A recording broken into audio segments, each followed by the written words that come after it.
بسم الله الرحمن الرحيم. الله ولي الذين آمنوا يخرجهم من الظلمات إلى النور. نحمده ونصلي على رسوله الكريم اما بعد. معزز ناظرین کرام، السلام علیکم ورحمۃ اللہ وبرکاتہ. آپ دیکھ رہے ہیں نون ٹی وی جدہ اور میں ہوں محمد عاقل. وائس میسج کے ذریعے تو بھیجے ہی جاتے ہیں سوال، لیکن ریٹرن میں بھی بہت سارے ساتھی بھیجتے ہیں اور وہ چاہتے ہیں کہ ان کی آواز نہ سنوائی جائے. آج کا سوال آیا ہے، السلام علیکم ورحمۃ اللہ وبرکاتہ. ایک مختصر سا سوال ہے، کیا لوہے کی رنگ پہن سکتے ہیں؟ انگوٹھی کے بارے میں، کیا انگوٹھی پہن سکتے ہیں یا نہیں، اور وہ بھی لوہے کی؟ ہمارے یہاں اصل میں بہت سی باتیں لوہے کی انگوٹھی کو لے کر عام کی جا چکی ہیں. میں آپ کو مفتی مملکت سعودی عرب سے ایک سوال پوچھا جا رہا ہے، وہ پیش کروں گا. من المستمعة ميم ألف باء سين من ليبيا رسالة وضمنتها جمعا من الأسئلة.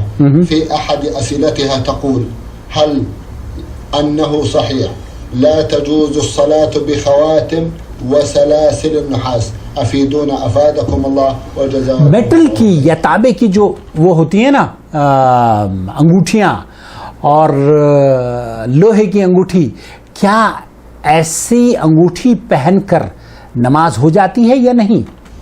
لیس بصحیح، لیس بصحیح، یہ کہنا کہ نماز نہیں ہوتی ہے یہ صحیح نہیں ہے. الذهب بحق المرأة، خاتم الفضة بحق الجميع. عورت کے لیے سونے کی انگوٹھی پہننا جائز ہے اور اس کی نماز ہو جاتی ہے، اور دوسری چاندی کی یا دوسری جو لوہے وغیرہ کی انگوٹھیاں ہیں وہ سب کے لیے اگر کوئی پہن لیتا ہے، مرد یا عورت، جائز ہے، ان کی نماز ہو سکتی ہے، کوئی حرج نہیں ہے. خاتم الحدید حق الجميع، خاتم الحدید حق الجمیع، جمیع تمام لوگوں کے لیے، مرد ہو یا عورت، لوہے کی انگوٹھی پہننا جائز ہے. لا حرج في ذلك. لا حرج في ذلك. اور جو حدیث پیش کی جاتی ہے اس ضمن میں وہ ضعیف ہے. الحديث صحيح، وقال عليه الصلاة والسلام للذي أراد الزواج وليس عنده شيء قال له. ایک صحیح بخاری اور مسلم کی حدیث پیش کریے شیخ عبدالعزیز بن باز رحمۃ اللہ علیہ نے. وہ حدیث آپ کی خدمت میں پیش کروں گا. ایک عورت اللہ کے رسول صلی اللہ علیہ وسلم کے پاس آتی ہے اور اللہ کے رسول صلی اللہ علیہ وسلم سے شادی کے لیے اپنے آپ کو پیش کرتی ہے. اللہ کے رسول صلی اللہ علیہ وسلم اس عورت کو آنکھ اٹھا کر دیکھتے ہیں اور پھر اپنی نظریں نیچے جھکا لیتے ہیں. وہاں ایک صحابی بیٹھے ہوئے ہیں. یہ تمام باتیں نبی کریم صلی اللہ علیہ وسلم، وہ عورت آتی ہے، اللہ کے رسول صلی اللہ علیہ وسلم سے شادی کا خیال اظہار پیش کرتی ہے، اور پھر نبی کریم صلی اللہ علیہ وسلم اس کو دیکھتے بھی ہیں اور اپنی گردن جھکا لیتے ہیں. صحابہ موجود ہیں، کسی نے اس عورت پر نکیر نہیں کری.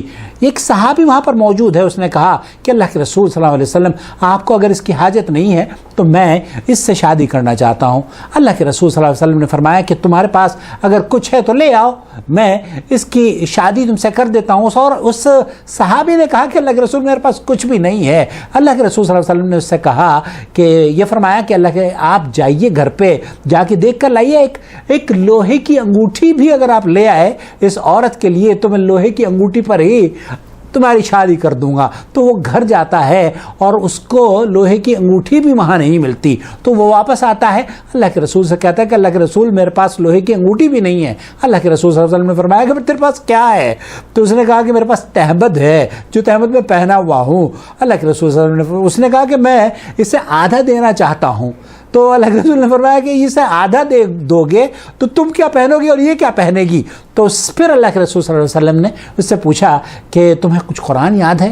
تو اس نے کہا کہ ہاں اللہ کے رسول مجھے کچھ قرآن یاد ہے. تو اللہ کے رسول صلی اللہ علیہ وسلم نے اس قرآن اس عورت کو آپ سکھا دینا جو قرآن آپ کو یاد ہے، اس پر اس عورت کا نکاح اللہ کے رسول صلی اللہ علیہ وسلم نے اس صحابی رسول سے کر دیا تھا. تو اس حدیث میں یہ بخاری اور مسلم کی روایت ہے، صحیح ترین روایت ہے، متفق علیہ روایت ہے، اللہ کے رسول صلی اللہ علیہ وسلم نے اس کو کہا کہ اگر تم اپنے گھر سے لوہے کی انگوٹھی بھی لے آؤ گے تو اسی پر میں شادی کر دوں۔ شیخ عبدالعزیز بن باز رحمۃ اللہ علیہ فرمانے کہ بہت سے لوگ یہ کہتے ہیں کہ ایک حدیث میں آیا ہے کہ مالی ارا علیک ہے، کہ میں تمہیں دیکھتا ہوں کہ تم جہنمیوں کا لباس پہنے ہوئے ہو اور انگوٹھی تم نے پہنی ہوئی ہے جو کہ جہنمیوں کا لباس ہے۔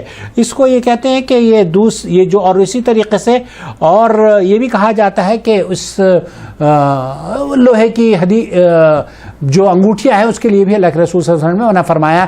ایسی کوئی صحیح روایت نہیں ہے جس میں یہ سونے کی روایت تو موجود ہے مردوں کے لیے، البتہ لوہے کی انگوٹھی کی ممانعت کی کوئی بھی صریح اور صحیح روایت موجود نہیں ہے، بلکہ شیخ عبدالعزیز بن باز نے یہ فرمایا ہے کہ انگوٹھی لوہے کی پہننا سب کے لیے جائز ہے۔ واللہ تعالی عالم، وصلی اللہ علی نبینا محمد وعلی آلہ وصحبہ اجمعین، والسلام علیکم ورحمۃ اللہ وبرکاتہ۔